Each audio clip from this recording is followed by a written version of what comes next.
कौन देगा धक्का मुक्की? आप कर रहे हो, बहस मत करो, आराम से करें, बहस नहीं करना, आराम से बात नहीं कर सकते। कि भाई जो करना आप ही कर लीजिए, आप आइए, घर ले जाइए, उठा के ले जाइए, जेल में डालिए, जो करना करिए, परेशान मत करिए। और सत्ता है, आज बदलते रहती है, आज उनके दिन अपने दिन दिखाएं, फिर जब सत्ता बदलेगी, केंद्र में हो चाहे प्रदेश में हो, तो फिर कांग्रेसी भी दिखाएंगे। शनिवार को ही पकड़ना कि संडे को छुट्टी है, उन्हें जमानत न मिल सके, सोमवार को छुट्टी, उन्हें जमानत न मिल सके, तो क्या चाहते हैं कि भिलाई की बहनें क्या उनको राखी नहीं बांधेंगी? ना उन्हें एफआईआर की कॉपी प्रदान करी गई, ना उन्हें ग्राउंड्स ऑफ अरेस्ट प्रदान किए गए। ये उनके मौलिक अधिकारों का हनन है। देवेंद्र जी, क्या लगता है कि देवेंद्र यादव के वकील से बात करने पर यह पता चला कि उन्हें न्यायिक रिमांड में भेज दिया गया है। स्पर्श मल्टी स्पेशलिटी हॉस्पिटल अब दे रहा है फुल टाइम विशेषज्ञों की देखरेख में सर्वश्रेष्ठ एनआईसीयू एवं पीआईसीयू की सुविधा, यानी नवजात एवं बच्चों की गंभीर बीमारियों का इलाज अब आपके अपने शहर में, साथ ही न्यूनतम दर पर हेल्थ पैकेज की सुविधा। स्पर्श मल्टी स्पेशलिटी हॉस्पिटल, एक एहसास अपनेपन का।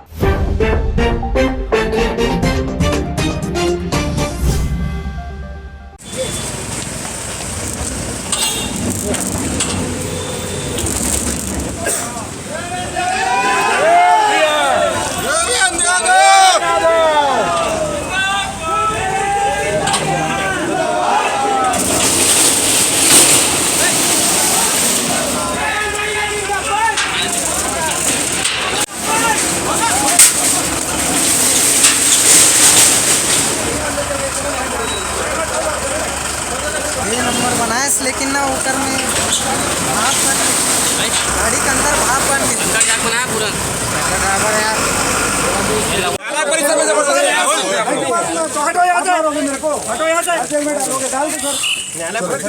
जबरदस्ती नहीं कर सकते, बंद हो गया। बात करने चलो कोई बात कौन देगा धक्का मुक्की? आप कर रहे हो, बहस मत करो, आराम से करें, बहस नहीं करना, बात नहीं कर सकते। आप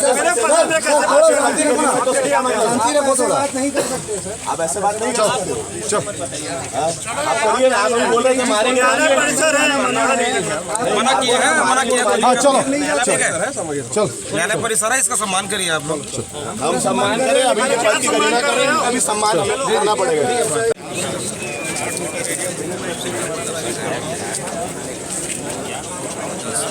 हाँ लालू भैया,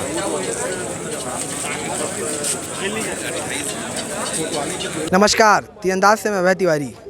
हम मौजूद हैं बलौदाबाजार ज़िले के उसी सिटी कोतवाली थाना के सामने, जहां पर आज देवेंद्र यादव को गिरफ्तार करके बलौदाबाजार पुलिस लेकर आई हुई है।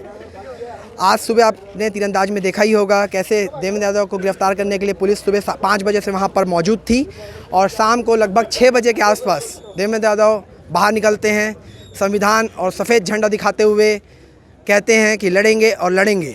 उसके बाद पुलिस उनको यहाँ लेकर आती है। अभी पुलिस ने उनको यहाँ पर थाने में ला चुकी है। देवेंद्र यादव के समर्थन में आप देख सकते हैं कि यहाँ पे बहुत बड़ा हुजूम जमा हुआ है, और बिलासपुर से भी लोग, क्योंकि वो बिलासपुर से भी लोकसभा का चुनाव लड़े थे, तो बहुत सारे लोग जुड़े हुए हैं। आइए उन्हीं में से एक रंजीत भैया से बात करने की कोशिश करते हैं। तो रंजीत सिंह जी, आप किस नाम से यहाँ आज बलौदाबाजार में मौजूद हैं? देखिए, हम लोग आज ही पहुँचे जब से पता चला कि बलौदाबाजार की पुलिस देवेंद्र यादव जी को लेने गई थी और वहाँ से बलौदाबाजार लाने वाली है, तो वहाँ से सारे जितने भी प्रदेश की यूथ कांग्रेस से के और बिलासपुर के भिलाई के जितने भी लोग थे, सब यहाँ उनसे मिलने, उनका हौसला अफजाई करने आए। देखिए, जाहिर सी बात है कि छत्तीसगढ़ सरकार कांग्रेसियों के प्रति जो उनकी विचारधारा है, जो आरएसएस की विचारधारा है, वही विचारधारा अपना रही है। यहाँ जो भी घटना हुई थी उसकी नाकामी को अपने छुपाने के लिए उन्होंने प्रदेश के सबसे युवा विधायक देवेंद्र यादव को एक मोहरा बनाना चाह रही है, जो पूरी जिम्मेदारी कांग्रेस के कंधों पे डाल सके। और ये सबको पता है कि यहाँ घटनाएं भारतीय जनता पार्टी की सरकार, शासन और प्रशासन की नाकामियों की वजह से हुई है। अपनी नाकामियों को छुपाने के लिए अगर जो कांग्रेस पार्टी को मोहरा बनाना चाहते हैं, युवा विधायक को मोहरा बनाना चाहते हैं, तो स्वागत है। और कांग्रेस पार्टी गांधी जी की विचारधाराओं पर चलने वाली है, सत्याग्रह को अपनाने वाली है।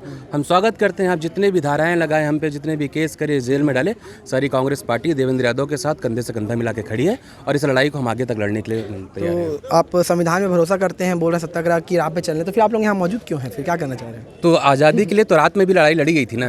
हम रात में सोने थोड़ी नहीं चले गए थे। तो ये आज़ादी की लड़ाई है। आज हमारा एक नेता अगर जो जेल में डालेंगे तो उनके साथ की युवा और छत्तीसगढ़ के कांग्रेसी बाहर खड़े रहेंगे, उनका इंतजार करेंगे, सत्याग्रह का आंदोलन करेंगे। अच्छा, ये बताइए, जब 2 बार 3 बार नोटिस गया था, उसके बाद भी देवेंद्र यादव नहीं मौजूद हुए थे। उसके बाद यहीं पे आके 1-1.5 घंटा उनसे लगातार पूछताछ हुई थी। उसके बाद अभी फिर उनको नोटिस भेजा गया था और उस बार तो उन्होंने सार्वजनिक रूप से कह दिया था कि मैं नहीं आऊँगा। तो इसके बाद तो पुलिस की जिम्मेदारी बनती है कहीं ना कहीं कि वो जाके उनको जो भी बयान लेना है या गिरफ्तार करना है जो भी करें। और कुछ आप लोगों को बताया गया है किस धारा के तहत या फिर कुछ ऐसा? देखिए, धाराएं तो अभी पूरे तरीके से सामने नहीं रखी गई, क्योंकि धाराएं तो अभी रात में जुड़ेंगी ना, कितने फ़ोन कॉल्स आएंगे, कितने लोगों के यहाँ अपना प्लानिंग करेंगे, उनके हिसाब से धाराएं जुड़ेंगी। लेकिन देखिए, अगर 2 बार 3 बार नोटिस भेजा गया तो नोटिस का जवाब नोटिस से दिया भी गया था।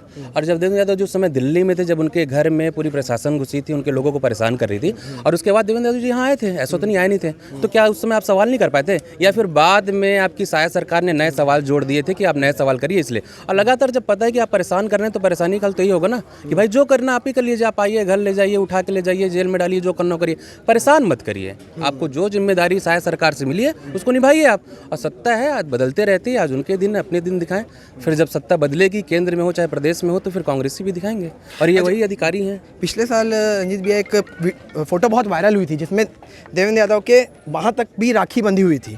अब इस साल तो देख के लग रहा है, क्योंकि कल भी संडे की छुट्टी और परसों भी ऐसी छुट्टी है, तो इस बार आपको लगता है कि वैसा माहौल आप लोग मिल के न्यायिक प्रक्रिया से राखी से पहले उनको छुड़वा के ला सकते हैं या ऐसा कुछ हो सकता है? अब देखिए, आपको नहीं लगता कि सोची समझी शासित है? शनिवार को ही पकड़ना कि संडे को छुट्टी है, उन्हें जमानत न मिल सके, सोमवार को छुट्टी, उन्हें जमानत न मिल सके, तो क्या चाहते हैं कि भिलाई की बहनें क्या उनको राखी नहीं बांधेंगी? राखियाँ बंधेंगी, इस बार भी बंधेंगी। देवेंद्र जब छूट के आएंगे फिर एक रक्षाबंधन का त्यौहार मनाया जाएगा। ठीक है, धन्यवाद। आप देख रहे हैं रंजीत सिंह को, जो कि बिलासपुर से यहाँ पे लगातार मौजूद है और यहाँ पे बहुत बड़ा जमावड़ा पूरे प्रदेश भर से दिख रहा है। बिलासपुर से लोग इसलिए भी आए हुए हैं क्योंकि अभी हाल ही में लोकसभा का चुनाव बिलासपुर से ही देवेंद्र यादव ने लड़ा था। और देवेंद्र यादव ने बताया भी था, जब ये यहाँ पे बलौदाबाजार जिला में जो सतनामी समाज का आंदोलन हुआ था, उसमें जो 10-12 गाड़ियों की बात करी जा रही थी कि देवेंद्र यादव लेके आए हैं, देवेंद्र यादव ने बताया था कि उनके समर्थक जो कि बिलासपुर लोकसभा से बिलोंग करते हैं, उन्होंने कहा था कि आकर इस आंदोलन में हमारा साथ दीजिए, जिसके कारण देवेंद्र यादव यहाँ पहुँचे थे। पर देवेंद्र यादव को शायद ये नहीं पता था कि उनका उस दिन सतनामी समाज के आंदोलन में आना उनको आज सलाखों के पीछे ले जाएगा। तो देवेंद्र यादव को गिरफ्तार करके सेंट्रल जेल रायपुर ले गया गया है। क्या कहना चाहते हैं? आप उनका वकील हैं जी। जो मेरे मुवक्किल हैं उन्होंने अपना पक्ष न्यायालय के समक्ष रखा। इस अरेस्ट के संदर्भ में उन्होंने न्यायालय को अवगत कराया कि कैसे ये एक पूरी राजनीतिक अरेस्ट है, किस प्रकार से उन्हें गलत तरीके से इसमें फंसाया जा रहा है। उन्हें आज दिनांक तक ना ही उनके ग्राउंड्स ऑफ अरेस्ट दिए गए, किन कारणों से उन्हें अरेस्ट किया जा रहा है वो बताया गया है, ना ही उन्हें FIR की कॉपी दी गई है। तो ये पूरा मामला जो है, अब मामला जो न्यायालय के समक्ष है, हमें पूरी उम्मीद है कि न्यायालय जो है इस मामले में उचित न्याय करेगा। अच्छा, अब होली राखी तक ये जो है 2 दिन न्यायालय बंद रहेगा, तो राखी तक तो मिनिमम हमको ऐसा लग रहा है कि वहाँ सेंट्रल, जैसा मैंने आपको बताया, ये जो है पुलिस रिमांड नहीं मांगी गई है, ये न्यायिक रिमांड ही सीधा मांगी गई थी। तो अब ये केस पुलिस के हाथ से नहीं, ये न्यायालय के समक्ष जो इन्होंने जो दलील करी थी कि हमें अब इनकी अरेस्ट की, हमें इनकी कस्टडी की ज़रूरत नहीं है, तो ये सीधा अब न्याय जो है पुलिस रिमांड की जगह जुडिशल रिमांड में चले गए हैं। कितनी धाराएं लगाई गई हैं कुछ आपको? अब देखिए, हमारे मुवक्किल को FIR की कॉपी नहीं दी गई थी, जैसा मैंने कहा, नहीं दी गई है। तो यही हमारा एक ग्राउंड है कि देखिए, जब हमें FIR की कॉपी नहीं मिली तो हम अपने इल्ज़ामों को किस प्रकार से डिफेंड करेंगे। वो भी आज हमारे न्यायालय के समक्ष में ये रेस किया गया कि क्योंकि उनके समक्ष ना उन्हें FIR की कॉपी प्रदान करी गई, ना उन्हें ग्राउंड्स ऑफ अरेस्ट प्रदान किए गए, ये उनके मौलिक अधिकारों का हनन है। तो इस प्रकार से उन्होंने अपना पक्ष न्यायालय के सामने रखा, जिसे सुनने उपरांत न्यायालय ने न्यायालय की जो रिमांड है वो ग्रांट करी थी। धन्यवाद।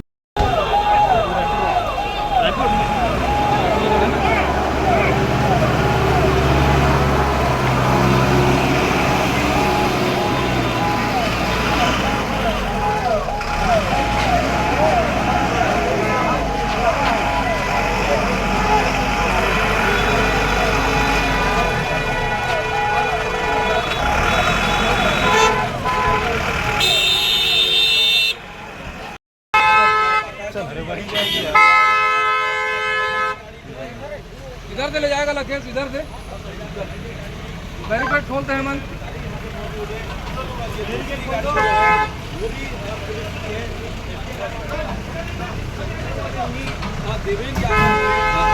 देवेंगे क्या लगता है कि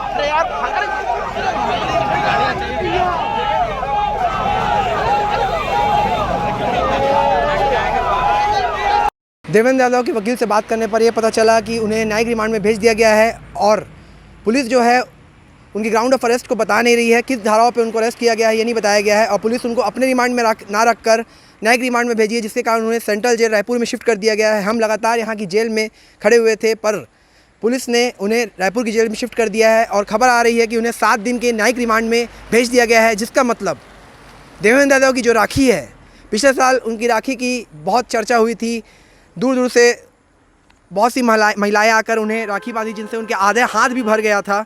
पर इस साल देख के लग रहा है जिस तरह से 7 दिन की न्यायिक रिमांड में भेजा गया है तो राखी जो है उनकी इस साल जेल में बनेगी।